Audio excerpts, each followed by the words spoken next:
cold. Now we can go. Gravy, cheese, fries. The recipe is simple but far from simplistic. Poutine was invented at some point in the past 50 years or so, somewhere in Quebec, and has been a staple of La Belle Province ever since.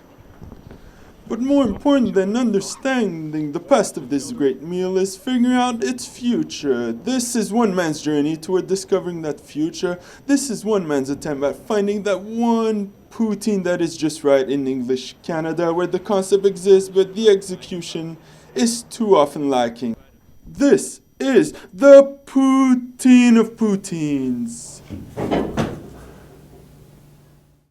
Ryerson, welcome to the first episode of the Putin of Poutines. I'm starting this week with the first poutine of our series. It's going to be the one in our home court at the Ram in the Rye.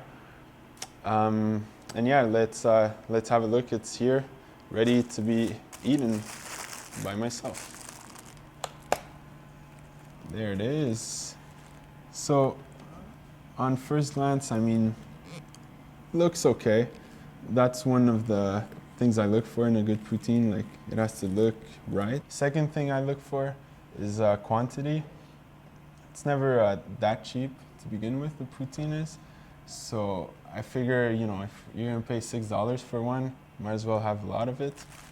This one, I must say, brings it with the quantity. Third thing, obviously, is the taste, which is what makes or breaks it.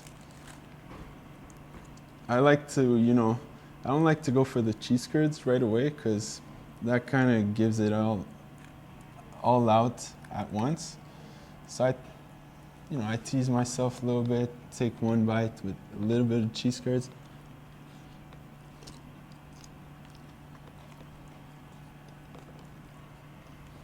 Fries, a little crunchy, not a good thing. A lot of salt, which is all right. There's a lot of gravy, and it's very thick, and that's the big secret about it. I feel if a poutine is lacking something, it's good gravy, and that's not a thick gravy. Thick gravy is bad. I wouldn't write to my mom in Montreal to tell her about this poutine, but it'll go.